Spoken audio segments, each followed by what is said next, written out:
Bismillahirrahmanirrahim. Assalamualaikum warahmatullahi wabarakatuh. Waalaikumsalam warahmatullahi. Sahabat yang dirahmati Allah Subhanahu wa taala, Ramadan telah berlalu dan kita alhamdulillah telah dipertemukan dengan bulan peningkatan, yaitu bulan Syawal. Dan alhamdulillah di bulan Syawal ini banyak keajaiban, termasuk pada waktu ini juga ajaib nih, kita kedatangan tamu istimewa, Ustadz Agus. Assalamualaikum. Waalaikumsalam warahmatullahi. Nama lengkap siapa Ustadz? Agus Trianto. Ustadz Agus Trianto, Anda yang tahu dengan Mu'alaf Center Indonesia, tempatnya saudara-saudara muslim kita yang baru mendalami Islam, mengaji, ini pasti sudah kenal. Ustadz Agus Trianto adalah Ketua MCI, Mu'alaf Center Indonesia, cabang Semarang. Apa kabar Ustadz? Alhamdulillah khair. Saudara-saudara, teman-teman, sahabat semuanya, pada kesempatan yang baik ini kita ingin bincang-bincang dikit bagaimana Ustadz Agus Trianto melampaui Ramadan yang kemarin ya, agar kita bisa belajar bersama beliau. Ustadz, bagaimana kesan Ramadan tahun ini untuk Ustadz Agus?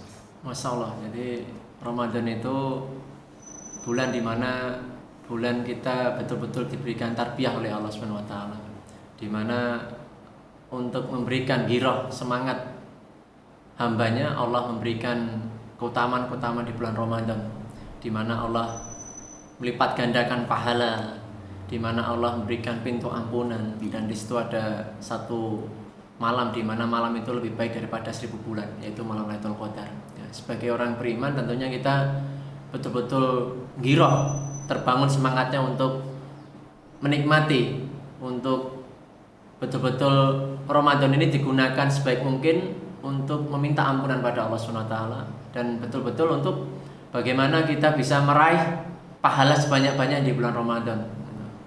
Dan hakikat di bulan Ramadan itu adalah bulan Allah memberikan tarbiyah, dengan harapan ketika kita ini, esensi atau tujuan dari Ramadan itu adalah la'alakum tatakun ya, sebagaimana di dalam surah Al-Baqarah ya, ayat yang sangat masyhur sekali ketika khutbah Jumat atau mungkin di kultum tarawih dan sebagainya sering sampaikan, ya ayyuhalladzina amanu kutiba alaikumusyamu kama kutiba alal ladzina min qablikum la'alakum tattaqun. Jadi esensi dari diwajibkannya puasa itu agar menjadi la'alakum tattaqun, itu menjadi orang yang bertakwa.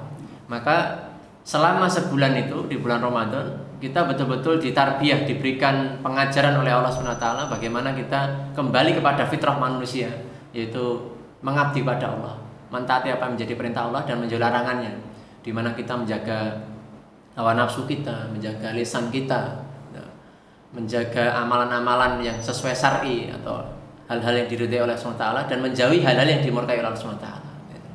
Nah, keberhasilan dari Ramadan itu bisa diimplementasikan atau terwujud dari apa? Bulan setelahnya. Setelah Ramadan. Setelah ya? bulan Ramadan. Memang waktu akhir Ramadan kemarin ya Ustadz, saya sempat papasan ya. Ini para sahabat, saya sempat papasan ya sama Ustadz Agus Trianto ini. Sama Ustadz Agus Trianto ini sama teman-teman ya, seperjuangan di dalam dakwah, sedang kegiatan iktikaf. Mungkin bisa disampaikan kepada para sahabat refleksi iktikafnya seperti apa? Ya, kaum muslimin yang dirahmati Allah Ta'ala, hendaknya ketika kita ini betul-betul mengikrarkan asyhadu alla ilaha illallah wa asyhadu anna Muhammadar Rasulullah, saya bersaksi bahwasanya tidak ada ilah yang berhak disembah kecuali Allah, dan saya bersaksi bahwasanya Nabi Muhammad itu adalah utusan Allah, suri teladan kita, panutan kita. Makanya kita hendaknya mastata'tum, sesuai kemampuan kita, menteladani apa yang menjadi cara atau itibaknya Rasulullah SAW. Maka Rasulullah SAW mengajarkan kepada para sahabatnya ketika 10 hari yang terakhir, maka melakukan kegiatan berupa itikaf. Yang dilakukan di iktikaf apa saja?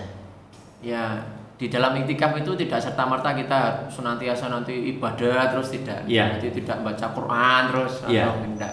Jadi di sana memang kita bermunajat pada Allah, kita betul-betul muhasabah atas dosa-dosa yang pernah kita lakukan. Kita tafakur, berpikir tentang penciptaan alam semesta ini, penciptaan kita.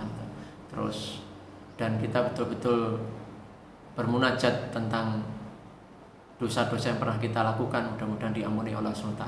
Dan kita memperbanyak doa-doa, terlebih doa untuk diampuni dosa, dihapusnya nama kita di nerakanya Allah, dan dimasukkan kita di jannahnya Allah SWT.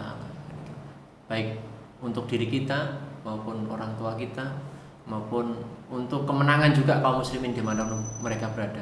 Di mana kita juga di akhir-akhir Ramadan kita melihat bagaimana dukanya para muslimin kita di Palestina juga. Kita juga panjatkan gitu, untuk mudah-mudahan Allah menolong saudara-saudara kita. Allahumma ansur ikhwanan mujahidin fi kulli makan wa kulli zaman.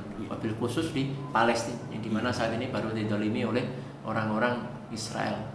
Sebelum kita berbicara tentang saudara-saudara kita di Palestina, Ustadz Agus ini, kalau tidak keliru kemarin ada di media sosial saya temukan di sela-sela iktikaf ya, ada saudara kita yang bersyahadat ya. Iya, betul ya, di sela-sela iktikaf. Betul. Ya. Ya. Mungkin bisa diceritakan bagaimana perjalanan saudara kita itu akhirnya menemukan dan menerima Islam. Iya.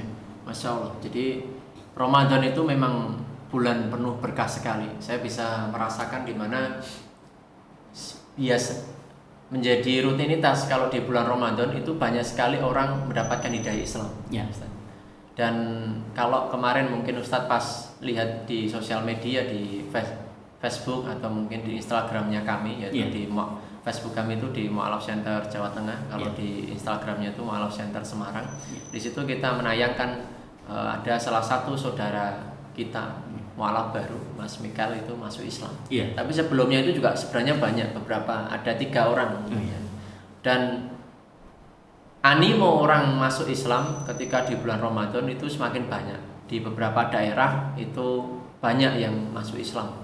Maka memang Masya Allah Ramadan itu, dan tahun-tahun sebelumnya juga Masya Allah itu banyak orang masuk Islam itu, terlebih di bulan Ramadan. Dari pengamatan Ustadz Agus ya, bersama teman-teman di MCI, orang itu menemukan Islam sejatinya itu karena murni itu dituntun oleh Allah menemukan hidayah, atau dia sendiri melakukan usaha untuk menjemput hidayah itu. Bagaimana Ustadz melihatnya selama ini? Jadi alhamdulillah, jadi saudara-saudara kita itu dia mendapatkan hidayah itu memang faktornya banyak. Yang pertama, ada yang dia itu faktornya sudah sebenarnya melihat kejanggalan ajaran, kesesatan ajaran mereka, gitu loh. Baik dari Nasrani maupun agama-agama yang lain selain Islam.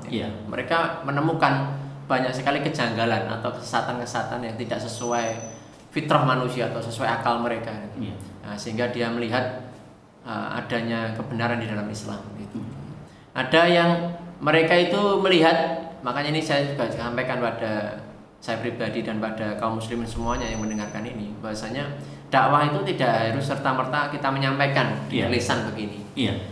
Dengan kita menutup aurat, dengan kita menjalankan muamalah sesuai syar'i, sesuai kaidah Islam, itu masalah itu bagian dari dakwah yang akhirnya bisa mengantarkan seseorang. Ada yang kedua ini, dia melihat bagaimana kebaikan-kebaikan dalam Islam. Ada orang yang dia itu masuk Islam karena melihat bagaimana orang ketika sholat itu khusyuk. Ada orang yang dia mendapatkan hidayah ketika dia melihat jilbab seseorang. Gitu. Ada yang dia itu masuk Islam ketika dia melihat, membandingkan cara ibadahnya orang Islam dengan ketika dia masih dulu di Nasrani. Ketika dia ke gereja itu kayak seolah-olah mau sombong, pamer gelang kalung, pamer badan, pupu, mulusnya dan lain sebagainya. Kalau dalam Islam itu tawadhu. Dia mau pejabat maupun orang bawahan semuanya merendahkan dirinya. Apalagi ketika dia melihat sujud itu masalah. Ada yang dia mendapatkan hidayah itu mendengarkan adzan, itu tersentuh hatinya itu.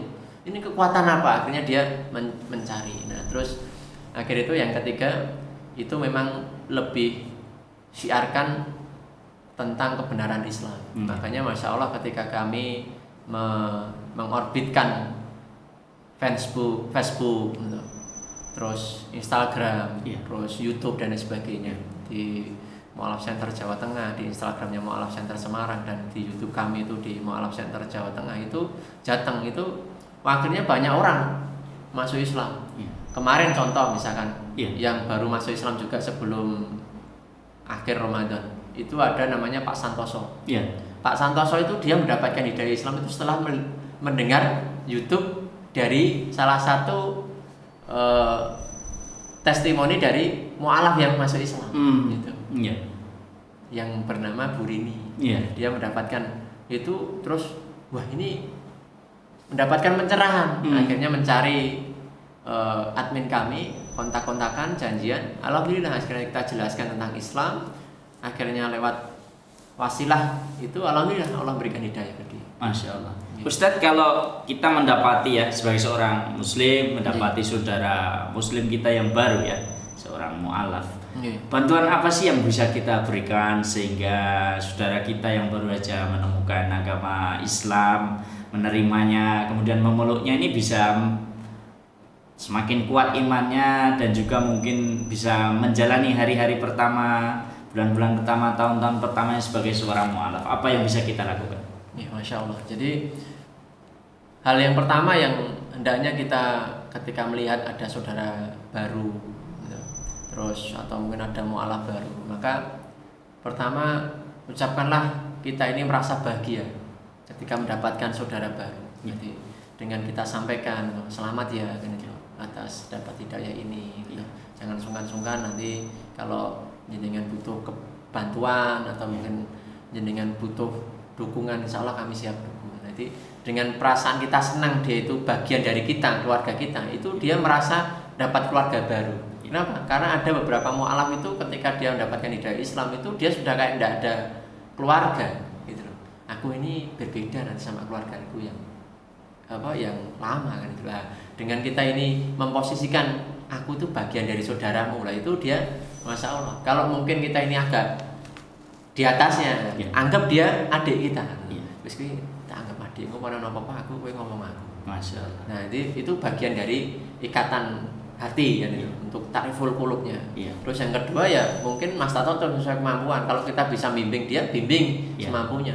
Jangan kita ini terus kayak seolah-olah sholat kok malah salah kayak gini. Nah didekati saja, bisa jadi dia mau alam, tidak tahu. Nah, terus diarahkan. Nah maka kalau kita bisa membimbing, mungkin untuk membimbing cara sederhana, misalnya wudunya, sholatnya, atau mungkin mandi wajibnya atau lain sebagainya, itu Masya Allah, alhamdulillah. Tapi kalau kita tidak ya minimal kita bisa mengarahkan.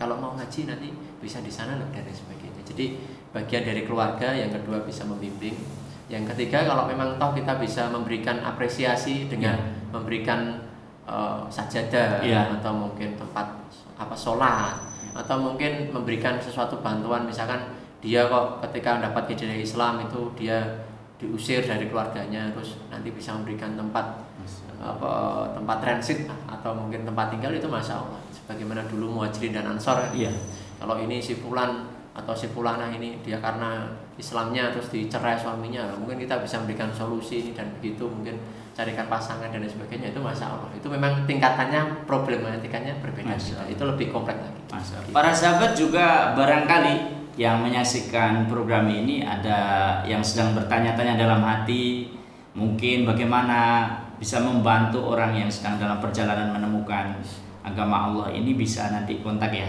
di bawah di video description-nya ada kontaknya Mu'alaf Center Indonesia, juga bisa kontak sama Ustadz Agus ya. Yang terakhir Ustadz, untuk kali ini apa yang bisa kita lakukan untuk saudara kita di Palestina yang sedang mengalami krisis kemanusiaan? Bahwasanya ketika kita ingin membela saudara kita kembalikan pada hadis Rasulullah SAW, di mana Rasulullah SAW beliau bersabda bahwasanya Muslim satu dengan Muslim yang lain itu bersaudara. Bahkan di dalam hadis yang lainnya bahwasanya Muslim satu dengan Muslim yang lain itu bagaikan satu tubuh, di mana satu tubuh ketika dia tersakiti maka tubuh yang lainnya merasakan sakitnya. Maka ketika kita mendengar bagaimana saudara kita di Palestina itu terdolimi oleh orang-orang Israel, maka lakukanlah semampu kita. Ketika kita melihat kemungkaran, man ra'a minkum munkara falyughayyir biyadihi. Nah, kalau kita bisa berangkat sana untuk membela, itu Masya Allah, itu namanya luar biasa kan. Nah, tapi kalau tidak bisa, turunkan grade-nya. Wa ilam yastati, jikalau engkau tidak bisa, maka bilisanihi, maka dengan lisan. Nah, lisan ini bisa dengan kita apa? Kita berdoa pada Allah SWT. Kita bermunajat pada Allah agar Allah memberikan kemenangan pada kaum muslimin dan Allah menghancurkan, mencerai-beraikan barisan musuh gitu. Dan Allah memberikan azabnya pada orang-orang Israel dan sebagainya. Ya, dengan lisan ini. Dan lisan ini juga menyampaikan tentang bagaimana fakta yang terjadi di lapangan. Karena saat ini banyak kita melihat ketika kaum muslimin yang terdolimi itu media sepi. Gitu. Media sepi. Maka kita harus, kalau yang punya lisan, sampaikan di khotbah Jumat. Sampaikan ketika kita mungkin bermuamalah dengan kaum muslimin. Nah, minimal dengan kita nyampaikan ini nanti bisa memberikan pertolongan. Gitu. Nah, dan kalau misalkan dengan lisan ini nanti bisa membantu untuk saudara-saudara kita lewat donasi, ya itu masya Allah. Lalu ketika kita tidak bisa, ya fa'ilam yastati man ra'a minkum munkara falyughayyir biyadihi fa'ilam yastati bilisanihi fa'ilam yastati biqalbihi wa dzalika ta'ful iman. Ketika kita tidak bisa dengan tangan, dengan lisan, maka dengan hati. Ya, minimal dengan hati itu kita tidak senang dengan perbuatan ini. Dan kita jangan pernah kita ini acuh dan acuh. Wah, itu kan Palestina, kita kan di Indonesia, jangan. Karena muslim itu dimanapun dia berada, selagi dia la ilaha illallah Muhammad Rasulullah, ketika dia panji tauhid yang dia bawa, dia Tuhannya Allah, maka dia bagian saudara kita dimanapun tempatnya, meskipun dia tidak di Indonesia. Karena Islam itu tidak disekat dengan negara. Islam itu disatukan dengan la ilaha illallah. Mengatakan Ustaz. Para sahabat rahimakumullah, alhamdulillah, meski terasa hanya sekelebatan, kita belajar dari Ustadz Agus Trianto tentang memperkuat iman dan refleksi Ramadan, bagaimana saudara kita menemukan Islam dan bagaimana kita bisa membantu para mu'alaf. Dan di bagian akhir tadi beliau memberikan kepada kita gambaran bagaimana kita bisa membantu saudara-saudara kita yang tertolimi, yang mengalami krisis kemanusiaan di Palestina. Ustadz Agus Trianto, terima kasih telah berkenan hadir di studio kami. Moga-moga menjadi amanan solehan. Masya Allah. Terima kasih. Lain kali bisa berkenan menyampaikan materi yang lain. Insya Allah. Terima kasih sahabat sekalian. Terima kasih dan sampai ketemu lagi. Wassalamualaikum warahmatullahi wabarakatuh. Waalaikumsalam. Pas ya.